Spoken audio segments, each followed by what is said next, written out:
빗방울이 쏟아지는 가을날, 한 남자가 비석 앞에서 믿을 수 없는 광경을 목격합니다. 아빠 약속 지켰어. 나 1등 했어.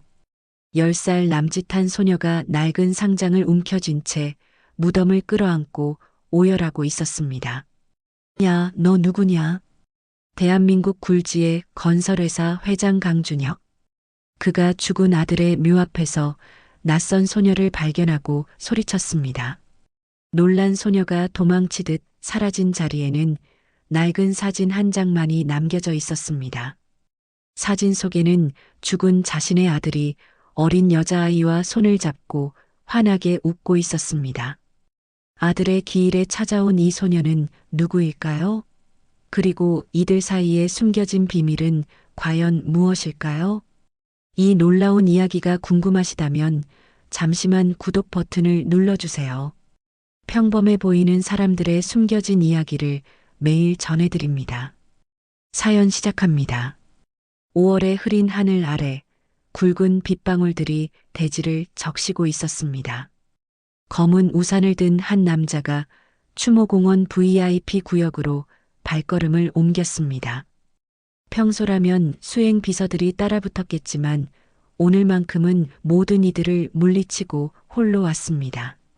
남자의 발걸음이 멈춘 곳은 사랑하는 아들 강민우라고 새겨진 검은 화강암 비석 앞이었습니다. 누가 왔다 갔나? 비석 주변을 살피던 남자의 눈썹이 살짝 올라갔습니다. 누군가 다녀간 흔적이 있었기 때문입니다. 비석 뒤편 덤불 속에서 작은 움직임이 포착됐습니다. 소리를 죽이고 다가가 보니 10살 남짓한 여자아이가 웅크리고 앉아 있었습니다. 아이는 비에 젖지 않게 비닐봉지로 꽁꽁 싼 무언가를 품에 꼭 안고 흐느끼고 있었습니다. 남자는 숨을 죽이고 그 모습을 지켜봤습니다. 아이가 비닐봉지에서 낡은 상장을 꺼내더니 비석 앞으로 살금살금 다가갔습니다. 아빠, 나 약속대로 1등 했어요.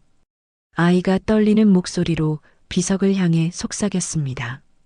상장도 받아왔어요. 아빠가 좋아하실 것 같아서. 아이는 정성스럽게 상장을 비석 위에 올려놓았습니다. 그 순간 남자의 얼굴이 굳어졌습니다. 죽은 아들을 아빠라고 부르는 아이의 말에 충격을 받았기 때문입니다. 야, 너 누구냐? 남자가 성큼 다가가며 목소리를 높였습니다. 아이가 깜짝 놀라며 뒤를 돌아봤습니다. 무서운 인상의 남자가 자신을 노려보고 있었습니다. 내 아들을 아빠라고 부르는 게 어떻게 된 일이냐? 남자의 매서운 눈빛에 아이는 얼른 상장을 품에 숨겼습니다. 아, 아빠 아니에요. 아이가 고개를 흔들며 말을 바꿨습니다. 민우 아저씨예요. 그냥 아저씨예요. 아이는 입술을 꽉 깨물었습니다. 마치 누군가와 비밀 약속이라도 한 듯한 모습이었습니다. 남자가 한 걸음 더 다가가려 하는데 멀리서 차량 경적 소리가 들려왔습니다. 수아야, 어디 있어? 고아원 승합차에서 누군가 아이를 부르는 소리였습니다. 아이는 황급히 몸을 일으켜 빗속으로 뛰어갔습니다. 그 바람에 품에 안고 있던 낡은 수첩 하나가 바닥에 떨어졌습니다. 아! 남자가 소리쳤지만 아이는 이미 승합차를 향해 달려가고 있었습니다. 남자는 바닥에 떨어진 수첩을 주워들었습니다. 수첩을 펼치자 그의 눈이 휘둥그레졌습니다. 아들 민우의 필체로 적힌 글씨가 선명하게 보였기 때문입니다. 아빠가 없어도 우리 딸은 씩씩하게 자라야 해. 그 아래에는 갓난아기를 안고 있는 민우의 사진이 붙어 있었습니다. 이게 뭐야? 남자의 손이 덜덜 떨렸습니다. 아들에게 딸이 있었다는 사실을 이제야 알게 된 것입니다. 남자는 즉시 휴대전화를 꺼내 전화를 걸었습니다. 최 실장, 당장 여기서 도망간 아이가 탄 차량 번호 추적해. 남자의 목소리가 떨렸습니다. 그리고 민우 녀석의 과거 행적을 1분 1초까지 다시 조사해. 당장. 전화를 끊고 다시 수첩을 들여다본 남자. 아까 그 아이가 아빠라고 불렀다가 황급히 아저씨라고 고쳐 말했던 모습이 머릿속에서 맴돌았습니다. 민우야, 너 아비한테 뭘 숨겼던 거냐? 남자의 주먹이 꽉 쥐어졌습니다. 아들이 생전에 자신에게 무언가 중요한 것을 숨기려 했다는 직감이 강하게 들었습니다. 빗줄기는 점점 굵어지고 있었습니다. 1시간 후, 최 실장이 다급히 전화를 걸어왔습니다. 회장님, 확인됐습니다. 말해봐. 해당 차량은 천사보육원 소속입니다. 그리고 그 아이의 이름은 이수아. 부모 정보가 없는 무연고 아동으로 등록되어 있습니다. 남자의 심장이 쿵쾅쿵쾅 거렸습니다. 천사보육원이라고. 네, 회장님. 더 자세한 조사가 필요하시겠습니까? 남자는 비석을 한 번 더 돌아보고 고개를 끄덕였습니다. 모든 걸 파헤쳐. 그 아이가 진짜 민우이. 말끝을 흐린 채 남자는 빗속을 뚫고 차를 향해 걸어갔습니다. 손 안의 수첩은 여전히 따뜻했습니다. 그날 오후 회색 구름이 하늘을 뒤덮은 가운데 검은색 벤츠 한 대가 천사보육원 앞에 멈춰 섰습니다. 낡은 철문에는 사랑으로 키우는 천사보육원이라는 간판이 비바람에 바래져 있었습니다. 차에서 내린 강준혁이 최 실장에게 지시했습니다. 나는 후원자로 들어간다. 너는 밖에서 대기하고 있어. 회장님, 혹시 무슨 일이 생기면.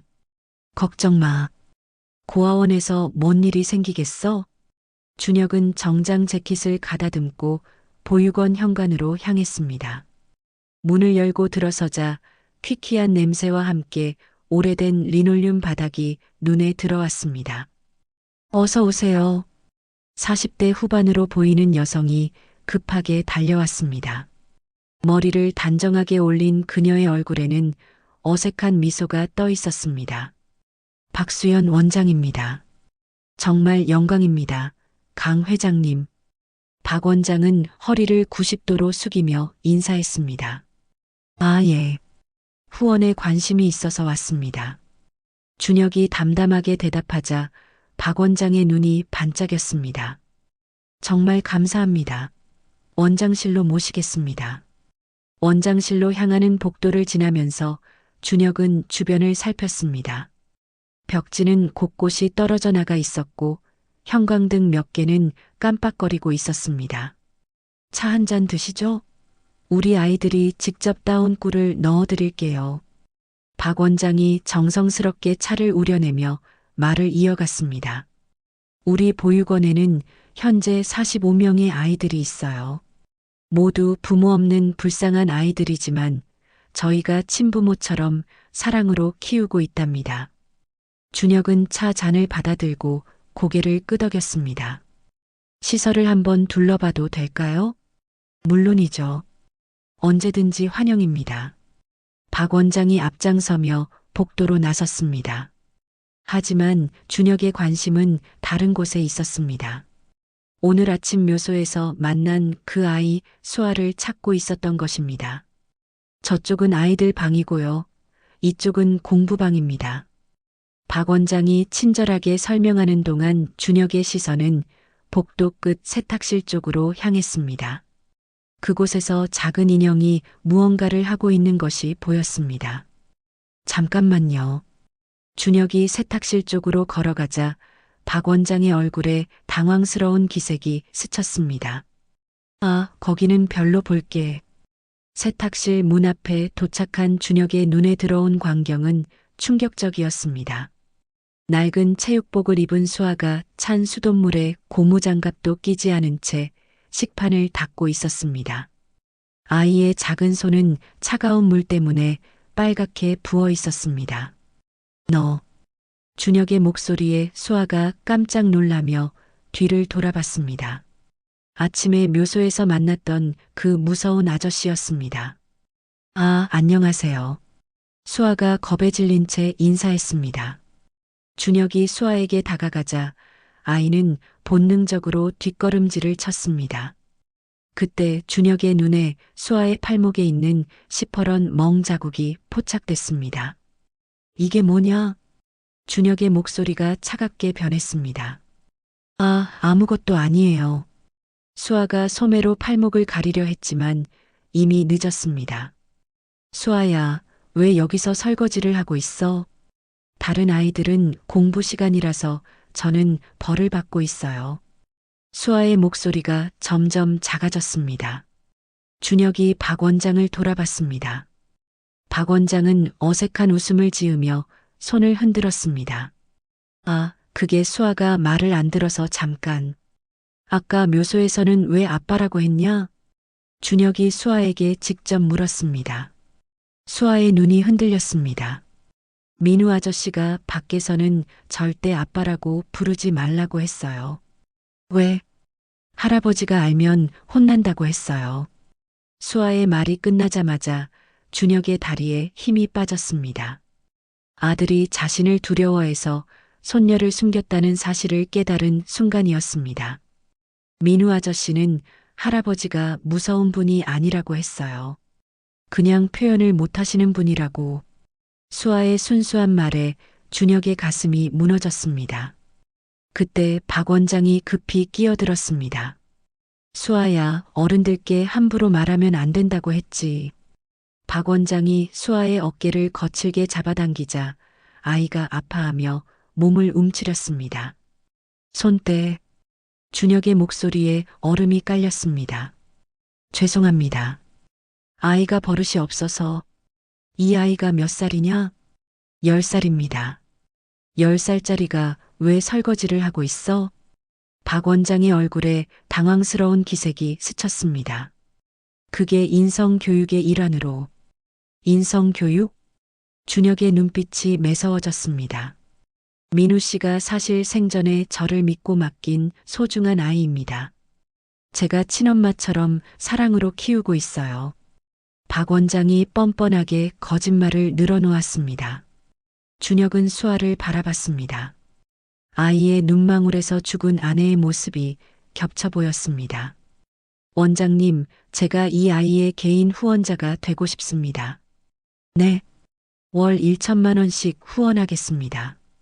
대신 이 아이를 개인적으로 만날 수 있는 권리를 주세요. 박 원장의 눈이 휘둥그레졌습니다. 월 1천만 원이요? 조건은 이 아이가 다른 일을 하지 않고 오직 공부에만 집중할 수 있게 해주는 것입니다. 물론이죠. 당연히 그렇게 하겠습니다. 박 원장이 급하게 고개를 끄덕였습니다. 준혁은 명함을 꺼내 박 원장에게 건넸습니다. 내일 제 비서가 계약서를 가지고 오겠습니다. 감사합니다. 정말 감사합니다. 준혁이 수아를 마지막으로 바라보고 돌아서려 할 때 수아가 작은 목소리로 불렀습니다. 아저씨. 응? 진짜 민우 아빠의 할아버지세요? 준혁의 목이 막혔습니다. 그런 것 같구나. 그럼 제 진짜 할아버지세요? 준혁은 대답 대신 수아의 머리를 한번 쓰다듬고 돌아섰습니다. 차에 오른 준혁이 최 실장에게 지시했습니다.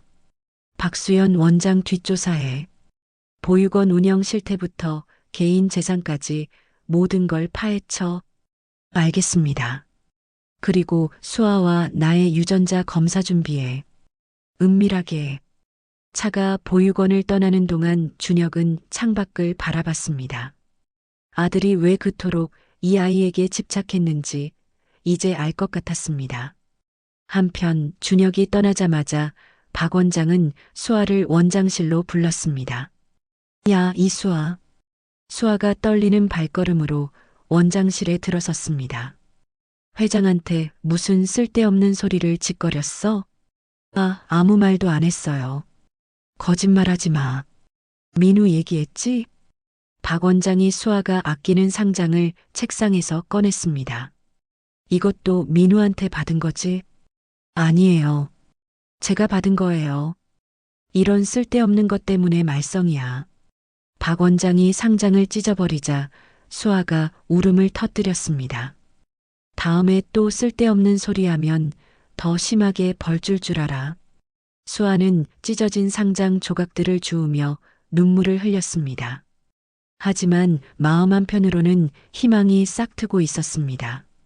진짜 할아버지를 만났다는 생각 때문이었습니다. 며칠 뒤밤 거센 비바람이 천사 보육원의 낡은 창문들을 두들겼습니다.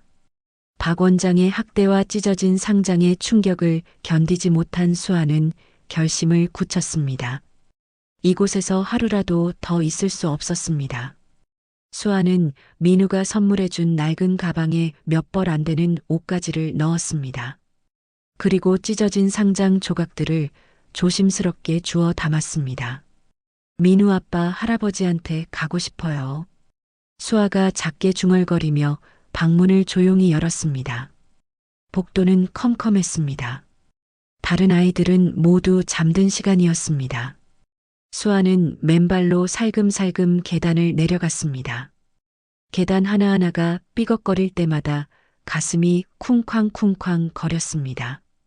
현관문을 지나 뒷마당으로 나온 수아는 높은 담장을 올려다봤습니다.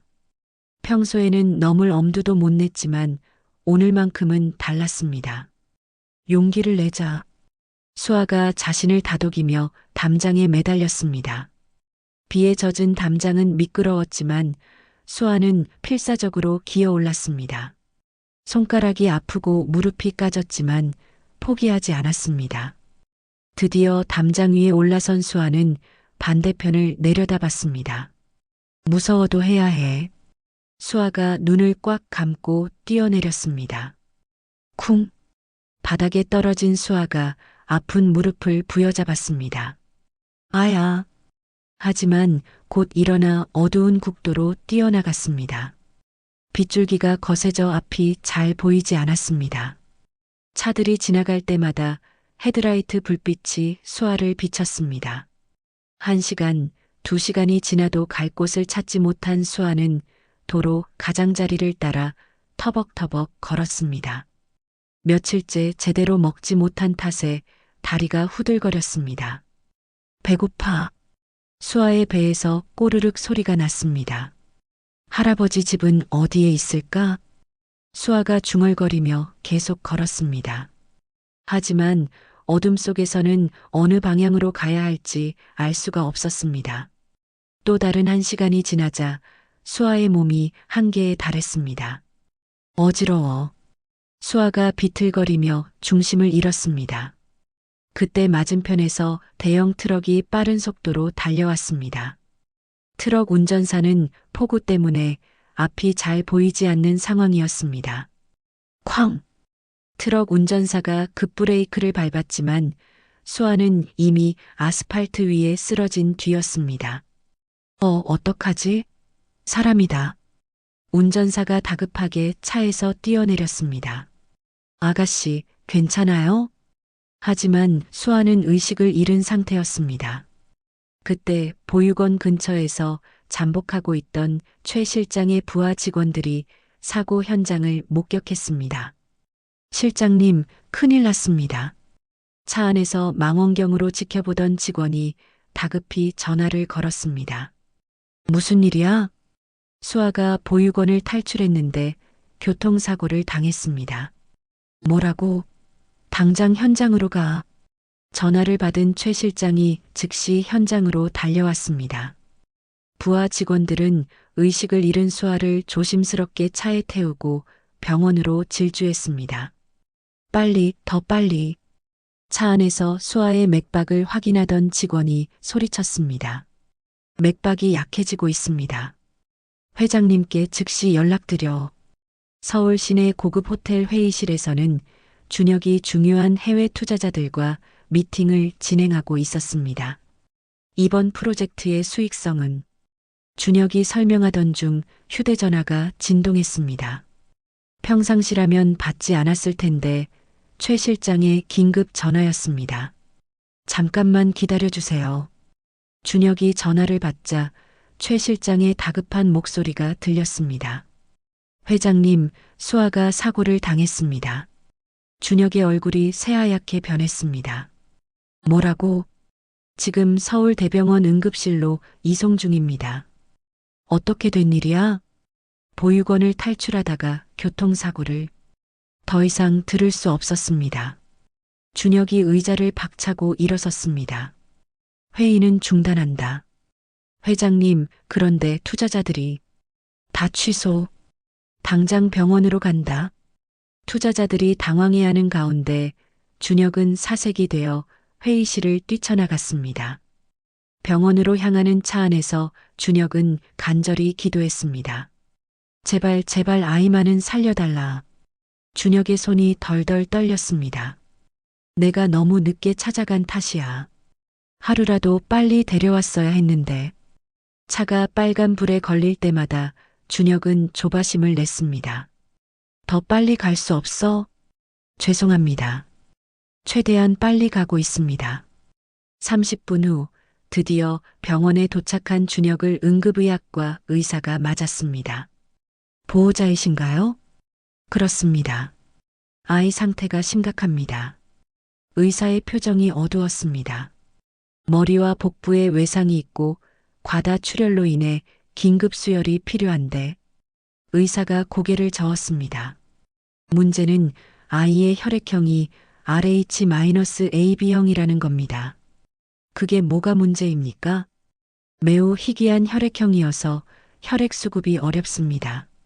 전국에서 찾고 있지만 그 말을 들은 준혁이 소매를 걷어붙였습니다. 내 피를 뽑아서 써요. 혈액형이 맞으시는지 먼저 확인해야. 나도 RH-AB형입니다. 내 아들도 그랬어요. 의사가 깜짝 놀라며 준혁을 바라봤습니다. 정말입니까? 그렇다면 당장 검사해 보세요. 급히 실시한 혈액형 검사 결과 준혁의 말이 맞았습니다. 정말 신기한 우연이네요. 즉시 수혈을 시작하겠습니다. 수술실로 들어간 준혁은 수아 옆 침대에 누워 수혈을 시작했습니다. 산소호흡기를 끼고 있는 수아의 창백한 얼굴을 보며 준혁의 눈에서 눈물이 흘렀습니다. 할아버지가 늦었구나. 미안하다. 준혁이 수아의 작은 손을 잡았습니다. 이제 괜찮을 거야. 할아버지 피가 들어가면 튼튼해질 거야. 수혈이 진행되는 동안 담당 간호사가 놀라운 반응을 지켜봤습니다. 의사 선생님, 이상합니다. 뭐가? 혈액 적합성이 완벽해요. 거부 반응이 전혀 없어요. 수혈이 끝난 뒤 담당 의사가 준혁에게 놀라운 소견을 전했습니다. 정말 신기합니다. 뭐가요? 친족 간 수혈이 의심될 정도로 거부 반응이 전혀 없습니다. 마치 같은 핏줄인 것처럼. 준혁의 심장이 쿵쾅쿵쾅 거렸습니다. 순간 모든 퍼즐 조각들이 맞춰지는 것 같았습니다. 최 실장, 복도에서 기다리던 최 실장이 급히 뛰어왔습니다. 예, 회장님. 당장 유전자 검사를 의뢰해. 수아와 나이. 준혁의 목소리가 떨렸습니다. 혹시 정말로. 알겠습니다. 즉시 처리하겠습니다. 그날 밤 준혁은 중환자실 앞에서 밤을 새웠습니다. 유리창 너머로 보이는 수아의 모습을 한순간도 놓치지 않으려 했습니다. 다음 날 오전 최 실장이 봉투를 들고 중환자실로 왔습니다. 회장님, 결과가 나왔습니다. 준혁이 떨리는 손으로 봉투를 받아들었습니다. 서류를 꺼내보는 순간 준혁의 세상이 뒤바뀌었습니다. 친족관계 99.99% 성립. 선명한 글자가 준혁의 눈앞에서 춤췄습니다. 아, 준혁의 다리에서 힘이 빠졌습니다. 종이를 구겨 쥔 채 바닥에 주저앉았습니다. 정말 내 손녀구나. 준혁이 오열했습니다. 민우야, 너는 왜 말하지 않았느냐? 최 실장이 조심스럽게 다가왔습니다. 회장님, 괜찮으십니까? 준혁이 눈물을 닦으며 천천히 일어섰습니다. 이제부터 진짜 할아버지가 되는 거야. 준혁은 중환자실 유리창에 손을 대고 수아를 바라봤습니다. 미안하다. 할아버지가 너무 늦게 알아봤다. 준혁의 목소리에 깊은 후회가 담겨 있었습니다. 민우야, 아비가 너와 이 아이를 지키지 못해서 미안하다. 병원 복도에 준혁의 다짐이 울려 퍼졌습니다. 이제부터는 내가 모든 걸 책임질 거야. 일주일이 지나고 수아가 드디어 눈을 떴습니다. 하얀 병실 천장을 멍하니 바라보던 수아의 시선이 옆에 앉아 있는 준혁과 마주쳤습니다. 할아버지. 수아의 약한 목소리에 준혁이 벌떡 일어났습니다. 수아야, 정신이 드니? 여기가 어디예요? 수아가 천천히 주변을 둘러봤습니다. 깨끗한 병실과 꽃다발들이 눈에 들어왔습니다. 병원이다. 너 사고가 났어. 사고요? 수아가 기억을 떠듬었습니다. 보육원을 탈출하던 일이 떠올랐습니다. 맞다, 저 도망쳤는데. 준혁의 얼굴에 안쓰러운 표정이 스쳤습니다. 왜 그런 위험한 일을 했니? 박 원장이 너무 무서워서 할아버지한테 가고 싶었어요. 수아의 눈에 눈물이 고였습니다. 그런데 할아버지는 왜 여기 계세요? 준혁의 목이 맸습니다. 너 내 손녀니까. 수아의 눈이 휘둥그레졌습니다. 정말요? 정말 제가 할아버지 손녀예요? 정말이야. 검사까지 다 했어. 준혁이 유전자 검사 결과지를 보여줬습니다. 이게 뭐예요? 우리가 진짜 가족이라는 증명서야. 수아의 눈에 눈물이 흘렀습니다. 그럼 이제 할아버지라고 불러도 돼요? 그럼 내가 내 진짜 할아버지란다. 할아버지. 수아가 준혁의 손을 꽉 잡았습니다. 그때 최 실장이 서류를 들고 병실로 들어왔습니다. 회장님, 모든 준비가 끝났습니다. 뭐가 끝났다는 거예요? 수아가 궁금해하자 준혁이 미소를 지었습니다. 박수연 원장을 경찰에 넘겼어. 정말요? 그래. 아동학대랑 후원금 횡령 혐의로 체포됐어. 수아가 믿기지 않는다는 표정을 지었습니다. 그럼 이제 보육원에 안 가도 되는 거예요? 물론이지. 내 법적 후견인도 내가 됐고. 준혁이 다른 서류를 꺼내 보여줬습니다. 이제 할아버지 집에서 살 거야. 할아버지 집이요?